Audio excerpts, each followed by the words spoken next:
Isang obispo po ng simbahang Katoliko kinasuhan ang dahilan pagtatanggol sa kalikasan at pagtulong sa mga katutubo na labanan ang dambuhalang pagmimina sa Kasibo, Nueva Vizcaya.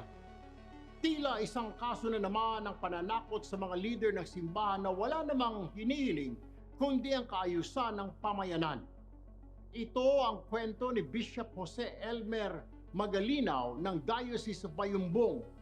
Naging usap-usapan siya sa social media nitong mga nakaraang linggo dahil sa pagiging sangkot sa isang forcible entry case.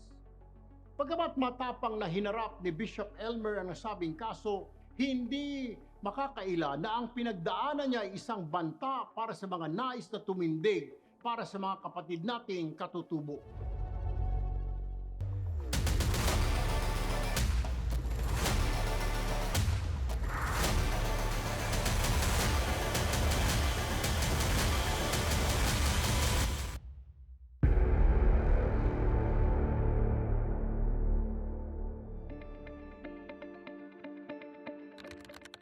Agad na kumalat sa social media, lalo na sa mga Facebook group ng mga Katoliko, ang sinapit ni Bishop Elmer. Ang hanap nila pananagutan sa tila biglaan at wala sa ayos na pagsasampa ng kaso kay Bishop. Anila ipinaglalaban lamang ni Bishop Elmer ang kapakanan ng mga katutubo sa Kasibo dahil sa kasalukuyang exploration ng North Luzon Mineral Resources Corporation o NLMRC. Kaya nagtungo po ang ating programa sa Kasibo, Nueva Vizcaya. Dito nakita natin ang mga katutubong nagbarikada sa lugar kung saan nagkakaroon ng exploration ang NLMRC. Di nila nais ng gulo. Nais lang nila na mapasilip muli ang paraan ng pagkuha ng exploration permit ng nasabing kumpanya dahil di naman sila nakonsulta patungkol dito. Kami nasa gilid ng daan at kami tahimik na nagmisa. Pampalakas sa loob, panalangin, at aming pakikiisa sa kanila. Tapos sabi nga nila, Bishop, wala naman po kami hinihinging pera. Wala po kami hinihinging kayamanan.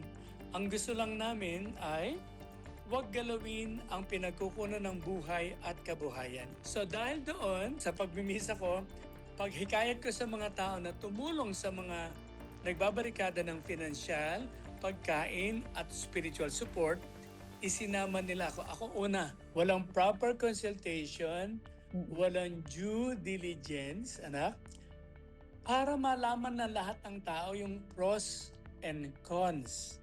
Pati yung ating obispo, pati si Father Dumenging, isinasama doon na pumunta lang doon na magmisa.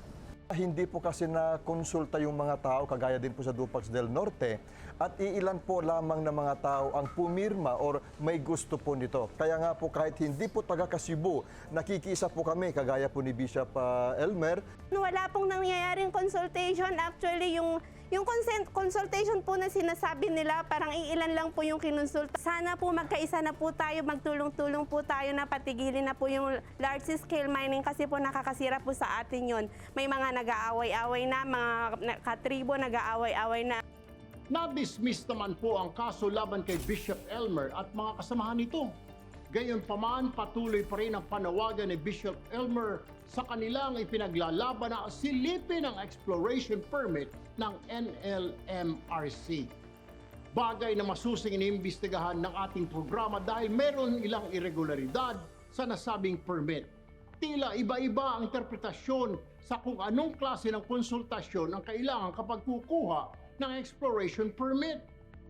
Ang Mines and Geosciences Bureau o MGB mismo nagsasabing basta maimpormahan ng mga grupo, konsultasyon na yun. Yung North Luzon, na-issue siya doon sa previous guidelines pa. Kasi yung bagong guidelines was issued June of 2025. June of 2025. June din na-issue yung permit. But yung procedural requirement niya, at saka yung requirement, doon sa old law pa rin. And doon sa old law, ang nire-require lang natin is consultation, proof of consultation. So magaan-gaan yun. Yun po kasi yung tanong din sa amin. Bakit daw po nabigyan ng certificate of non-overlap?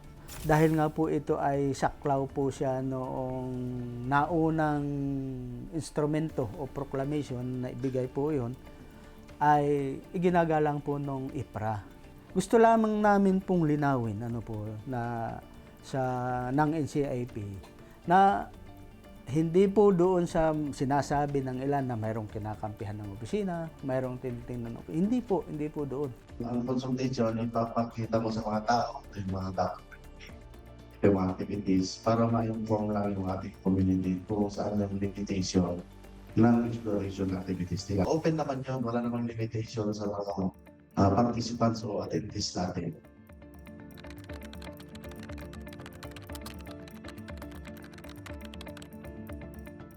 Nagsusulong tayo ng Senate Bill number 2094 na nag-aamyenda sa Philippine Mining Act. Dapat klaro, kailangan ng masusing konsultasyon sa lahat ng apektadong sektor at komunidad bago magkaroon ng exploration permit. Bayan, hindi na bago ang nangyari kay Bishop Elmer. Marami ng pari ang hindi lang basta kinasuhan kundi pinatay pa. Father Mark Ventura, 37 years old, binaril ng dalawang unidentified gunmen noong 2018 sa Gataran, Cagayan. Binaril siya ng tanghaling tapat katatapos lang ng banal na misa, sinamahan ng mga katutubong kontramina. Father Richmond Nilo, 44 years old, noong 2018 din binaril siya sa chapel mismo sa Mayamot, Saragossa, Nueva Ecija habang naghahanda para sa isang evening mass. Siya ay isang anti-corruption advocate. Father Marcelito Paez, 72 years old, binaril habang nagmamaneho ng sasakyan sa Jaén, Nueva Ecija. Nakipaglaban para sa mga magsasaka. Tama na po ang pagiging violente sa mga banal na leader ng simbahan. Mariin nating kinukundina ito. Sa mga pari at sa lahat ng mga Pilipino nakakatanggap ng mga banta sa kanilang buhay at kalayaan, ipaalam lamang po ito sa aking tanggapan. Ako po si Erwin Tulfo, ang kakampi ng mga inaapi.